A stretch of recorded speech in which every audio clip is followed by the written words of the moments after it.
नमस्कार विद्यार्थी आणि पालक मित्रांनो, मी अंकुश पाटील श्री छत्रपती अकॅडमी पुणेमध्ये आपलं मनपूर्वक स्वागत करतो। NTA कडून एक महत्त्वाची अपडेट आलेली आहे। विद्यार्थ्यांना प्रोव्हिजनल आन्सर की त्याचबरोबर विद्यार्थ्यांनी सोडवलेली जी एक्झाम हॉलमध्ये OMR सीट आहे ती NTA ने आपल्या ऑफिशियल वेबसाईटवर अवेलेबल करून दिलेली आहे आणि विद्यार्थ्यांना चॅलेंजेससाठी सुद्धा त्या ठिकाणी वेळ दिलेला आहे। विद्यार्थ्यांना प्रोव्हिजनल आन्सर कीमध्ये काही डाऊट असेल, त्याचबरोबर आपण सोडवलेल्या OMR सीटमध्ये काही डाऊट असेल तर विद्यार्थी त्या ठिकाणी पर क्वेश्चन 200 रुपये भरून त्या ठिकाणी चॅलेंज करू शकतो। नेमकी नोटीस काय आहे, कशा प्रकारे विद्यार्थ्यांनी चॅलेंज करायचं आहे, पोर्टल कशा प्रकारे दिसतं आहे, याविषयी डिटेल इन्फॉर्मेशन आपण आजच्या व्हिडिओमध्ये पाहणार आहोत। चॅनलवर नवीन असाल तर अशाच माहितीपूर्ण व्हिडिओसाठी श्री छत्रपती अकॅडमी पुणेच्या यूट्यूब चॅनलला सबस्क्राईब करा। त्याचबरोबर नीट UG 2025च्या पेड काउन्सिलिंग सर्व्हिसला सुद्धा आम्ही सुरुवात केलेली आहे। डिस्क्रिप्शन बॉक्समध्ये आमचे कॉन्टॅक्ट नंबर त्याचबरोबर ॲड्रेस दिलेला आहे, त्या नंबरला कॉल किंवा मेसेज करून तुम्ही आमच्या पेड काउन्सिलिंग संदर्भात अधिक माहिती घेऊ शकता। अशाच प्रकारचे महत्त्वपूर्ण अपडेट्स पाहण्यासाठी आमचा ऑनलाईन ॲप्लिकेशन सुद्धा आहे। डिस्क्रिप्शन बॉक्समध्ये ॲपच्या लिंक सुद्धा दिलेल्या आहेत। आत्ताच NTA कडून ऑफिशियल अनाउन्समेंट झालेली आहे। या ठिकाणी आपण बघू शकतो NTA कडनं त्यांनी सांगितलेलं आहे की आन्सर की चॅलेंजेस जे आहे ते लाईव्ह या ठिकाणी NTA ने केलेलं आहे। या ठिकाणी क्लिक केल्यानंतर आपल्याला या ठिकाणी अशा प्रकारचं एक पोर्टल मिळणार आहे। विद्यार्थ्याचं लॉग इन पोर्टल त्या ठिकाणी येणार आहे। तर लॉग इन विद्यार्थ्यांना आपला जो काही आपला नंबर आहे या ठिकाणी अशा प्रकारचं पोर्टल येत आहे। नीट UG 2025 आन्सर की चॅलेंज याच्यावर क्लिक केल्यानंतर विद्यार्थ्यांना आपलं एक लॉग इन असल्यामुळे आपण या ठिकाणी लॉग इन करू शकत नाही, परंतु या ठिकाणी विद्यार्थ्यांना आपला ॲप्लिकेशन नंबर भरायचा आहे। त्याचबरोबर आपण फॉर्म भरत असताना जो पासवर्ड दिलेला आहे तो पासवर्ड या ठिकाणी भरायचा आहे आणि मग खाली एक कॅप्चा दिलेला आहे, तो कॅप्चा भरून विद्यार्थी त्या ठिकाणी दोन्ही गोष्टी पाहू शकतात। त्या ठिकाणी प्रोव्हिजनल आन्सर कीचा सेपरेट टॅब त्यांनी दिलेला आहे, त्याचबरोबर OMR चॅलेंजचा सुद्धा सेपरेट टॅब दिलेला आहे। प्रोव्हिजनल आन्सर कीचा जेव्हा तुम्ही टॅब ओपन कराल त्या ठिकाणी तर आन्सर की जी आहे ती आपल्याला कशा प्रकारे दिसते आहे। आता हे विद्यार्थ्याचं OMR चॅलेंज आपण या ठिकाणी एका विद्यार्थ्याचं ओपन केलेलं आहे। हे जेव्हा आपण आन्सर की चॅलेंजला त्या ठिकाणी क्लिक करतो तर विद्यार्थ्याला जो क्वेश्चन पेपर सेट मिळालेला होता त्याचा क्वेश्चन नंबर त्यांनी इथे लिहिलेला आहे आणि NTAच्या मते जे आन्सर करेक्ट आहे ते करेक्ट आन्सर या ठिकाणी दिलेले आहेत। आणि जर विद्यार्थ्याला चॅलेंज करायचं असेल, समजा NTA क्वेश्चन नंबर 1 या ठिकाणी आहे आणि त्यांनी स्वतःहून त्या ठिकाणी याचा आन्सर 3 दिला असेल आणि विद्यार्थ्याला वाटत असेल 2 आहे, तर विद्यार्थी या ठिकाणी आपला क्लेम 2 वर टिक करून खाली क्लिक स्क्रोल केल्यानंतर क्लेमवर क्लिक केल्यानंतर 200 रुपये भरून तो क्लेम करू शकतो। जर क्लेम बरोबर आला तर त्या ठिकाणी फायनल आन्सर कीमध्ये त्या संदर्भातले चेंजेस आपल्याला पाहायला मिळतात। विद्यार्थी किती क्वेश्चन क्लेम करू शकतो तर सर्वच्या सर्व क्वेश्चन आन्सर विद्यार्थी क्लेम करू शकतो। पर क्वेश्चन 200 रुपये त्यांनी ठेवलेले आहेत हे आन्सर की चॅलेंजेससाठी।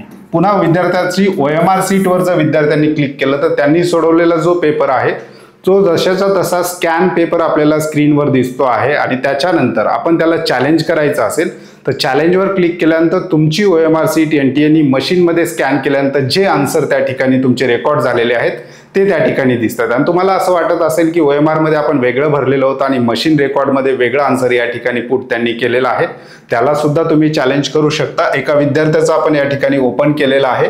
या ठिकाणी बघू शकता विद्यार्थ्यांनी क्वेश्चन नंबर 1 जो आहे तो सोडवलेला नाही, म्हणजे OMR नी त्या ठिकाणी या ठिकाणी मशीनद्वारे स्कॅन केल्यानंतर त्यांना असं सापडलेलं आहे। जर विद्यार्थ्याला वाटलं असेल मी सोडवलाय, OMR मध्ये सुद्धा त्या ठिकाणी राऊंड दिसतंय पण मशीन रेकॉर्डमध्ये ते या ठिकाणी डॅश दाखवत असेल तर विद्यार्थी या ठिकाणी क्लिक करून क्लेम करू शकतो।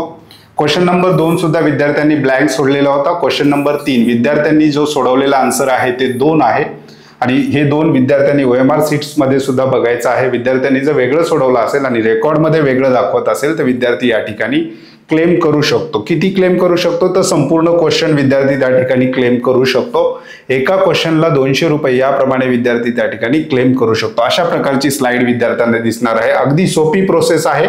आन्सर कीच्या बाबतीत सुद्धा प्रोव्हिजनल आन्सर कीच्या बाबतीत सुद्धा अशाच प्रकारचा डॅशबोर्ड आहे, फक्त त्या ठिकाणी त्यांनी इथे दिलंय करेक्ट ऑप्शन जे आहे ते आपल्याला या ठिकाणी त्यांनी दाखवलेले आहेत। आणि तुम्हाला जर क्लेम असेल तर या ठिकाणी क्लेम तुम्ही करू शकता, म्हणजे जिथे 4 आन्सर त्यांनी दिला असेल प्रोव्हिजनल आन्सर की मध्ये तुम्हाला वाटत असेल 3 आहेत तर 3 ला क्लिक करून तुम्ही त्या ठिकाणी क्लेम करू शकता। अगदी सोपी प्रोसेस आहे आणि ही पहिली स्टेप आहे। रिझल्टच्या अगोदरची जी काही पहिली परीक्षा झाल्यानंतरची पहिली स्टेप आहे चॅलेंजेस। याच्यानंतर एक फायनल आन्सर की येईल, म्हणजे संपूर्ण देशभरातील विद्यार्थ्यांचं चॅलेंजेस त्या ठिकाणी घेतले जातील आणि त्याच्यानंतर एक फायनल आन्सर की येईल आणि त्या फायनल आन्सर कीवर विद्यार्थ्यांचे पेपर चेक केले जातील. विद्यार्थ्यांपुढे क्लेम करण्यासाठी ही शेवटची एकच संधी NTA कडून दिली जाते.